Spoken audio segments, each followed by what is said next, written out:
Yeah, everybody, what's going on? It's your boy Sinister, Team RG. We in the building, rise and grind. Hope everybody feeling good, feeling great, feeling blessed. I hope all of y'all living life to the fullest and working hard to be successful. And much respect to y'all that's on your grind.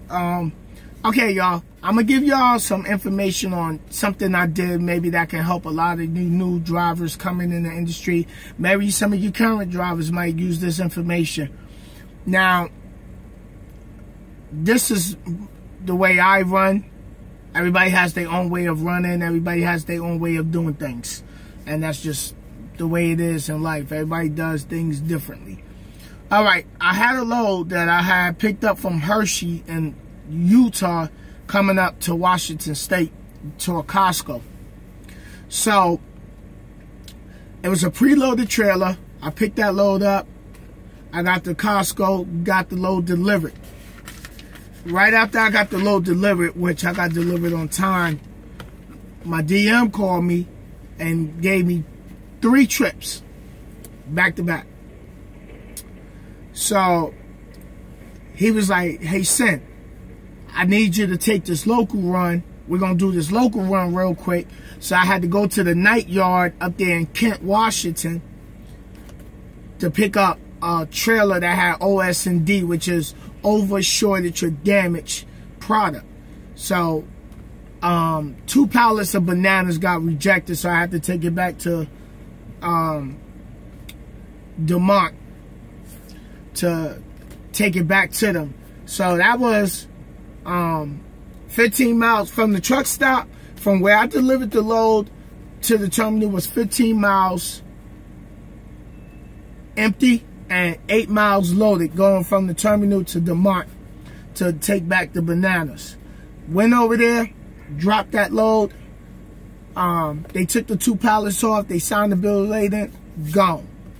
Now, after that, I had another load in Washington that I had to go get. It was 88 miles. So while I'm sitting at Demont, I called the shipper to the next load.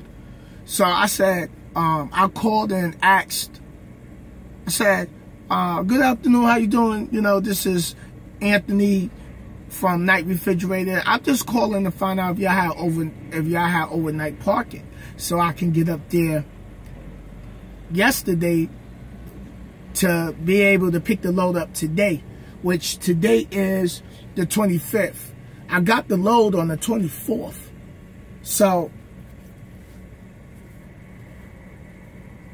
she was like, oh, nah, sorry, we don't really have overnight parking, but you know, where's the load going? So I said, Eugene, Oregon, you know, snow temp.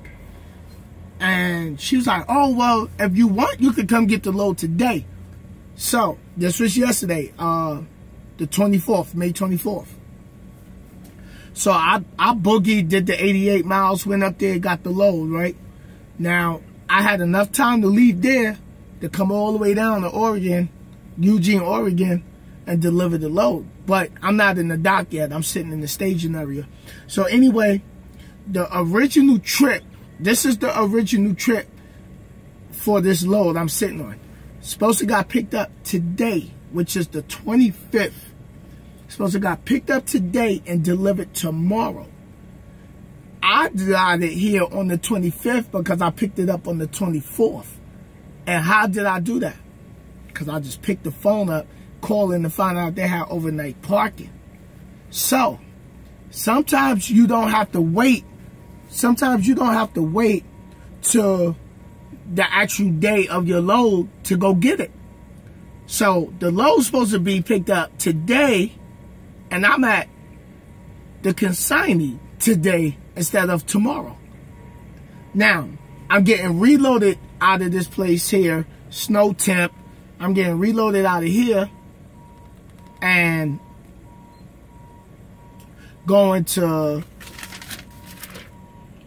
Chesterfield, New Hampshire, which is 3,132 miles from Eugene, Oregon, all the way across. Plus, I got an additional stop, so that's an extra $15.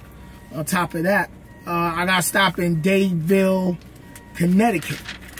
So, let me show y'all.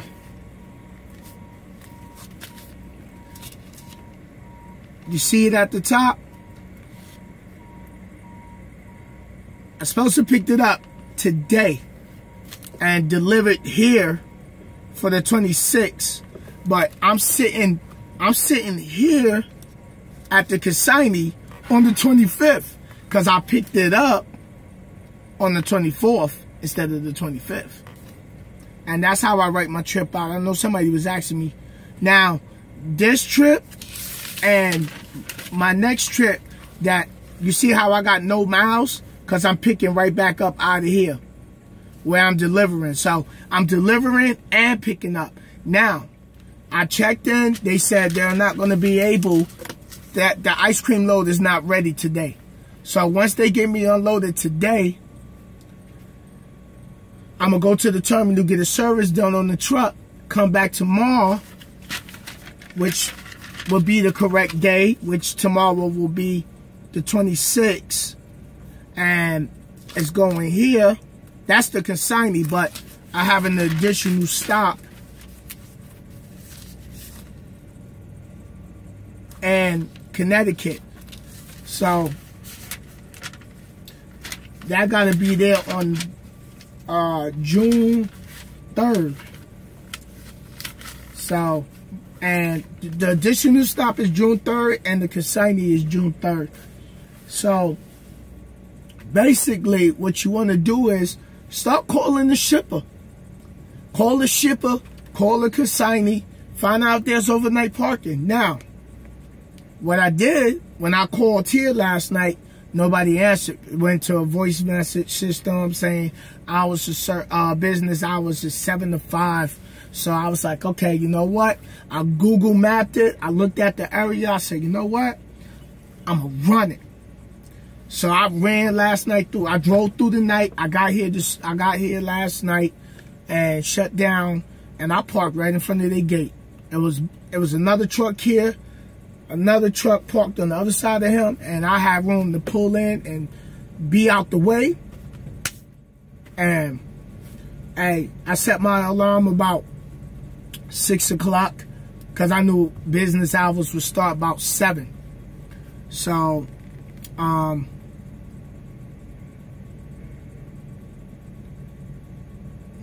I checked in. They looking at my numbers. I gave them my numbers. They was like, oh, wait, this supposed to be for tomorrow. So I was like, yeah, I went and got it early. So they was like, oh, okay. Well, you know, unfortunately, we're not going to be able to get you loaded with the next load today because it's not ready. So I was like, okay, that's fine. But, you know, it just feels good to see the look on their face when they was like, wait a minute, this is for tomorrow. And I'm like, yeah, I got it yesterday. I hustled down here to come and bring it to y'all and deliver the freight. You know, so that looks good on my behalf. That looks good for my company and stuff like that. So that's how I do things out here. That's what helps you become a better driver. Start picking the phone. Start picking that phone up. Call these people. Hey, you got overnight parking? Hey, I was wondering, could I come get the load early? You know, and if, you know, when you run it and you go into places, try to set your GPS where you can be like close as possible. Like, if, let's just say, okay, there was no parking here and I can't park here. I seen a rest area where I was only 13 miles away. So I don't have to worry about trying to run and burn today's clock. I used up all my clock yesterday, which is good for me because that helps with my recap hours, and I will be doing the video on the recap hours. So keep an eye out for that, how to understand your recap hours. So basically, this load I'm delivering today, and the load that I'm picking up out of here tomorrow, going all the way to the other side of the country, to New Hampshire, is going to give me $3,575. and 67 miles total. Now, for all of those that want to know, how does that work? At night. Now, if you come tonight and you get off probation, I'm not going to talk about probation. I'm just going to talk about just one trip, because both trips is over.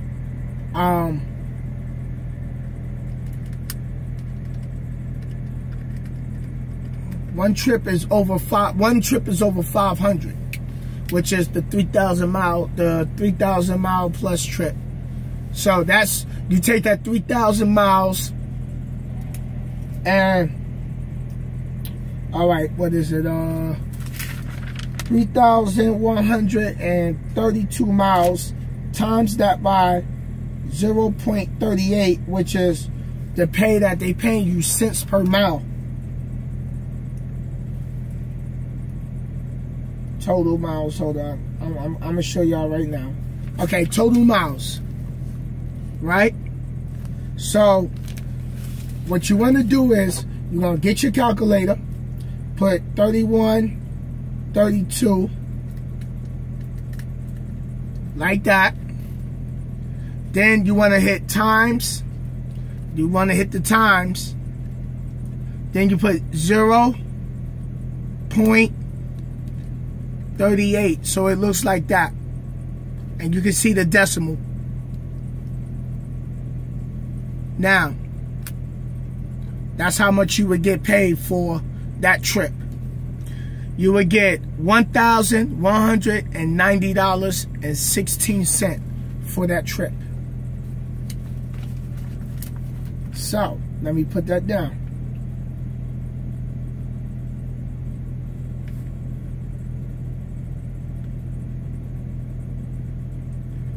Pay for trip. Okay, so there you go. That's how much you would get paid for that trip. For those who want to understand about cents per miles. So now we on the sliding pay scale over here at night, and the other trip, let me get y'all the, because we on the sliding scale, and I got the breakdown. I don't got the, I don't want to go in the back, but I'll do another video on that though. But basically, I got 3,567 miles with the trip I'm sitting on. I'm about to deliver, and the load I'm picking up tomorrow, taking all the way to New Hampshire. So remember, y'all, pick the phone up. Just call on Tyrone. And hey, sometimes you can go get that load early. Some places you can sleep. They got overnight parking. Go there. Sleep. Why I'm telling y'all to sleep at the shipper? So when you wake up, you got a fresh clock. You ain't got to drive that day's clock going to the shipper and sitting there waiting to get loaded. That's how I stay ahead of the game. And that's how you can stay ahead of the game. That's what will make you that will make you different as a driver compared to a lot of other people who's going to shut down early and be miles out and burn today's clock. So, prime example, I'm here delivering. Let's say they got me unloaded. Let's say they did have my load ready. Now, I'll do my pre-trip here at the shipper and leave from here and start driving. So now I get to utilize more of my clock. Instead of driving to get here, I might burn 3 hours, then sit here for 3 hours. Like, that's how you get caught up out here with being late and you're not managing your clock right. So, but I hope that helped y'all out. I'm gonna jump off here. I know I made the video a little long. Sorry about that. I do apologize.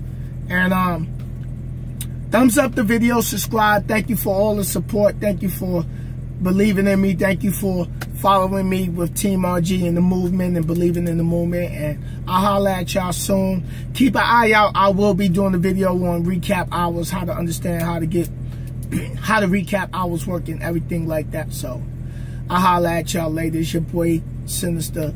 Until next time, Stay grinding, stay hungry, stay ruthless with your grind. Peace.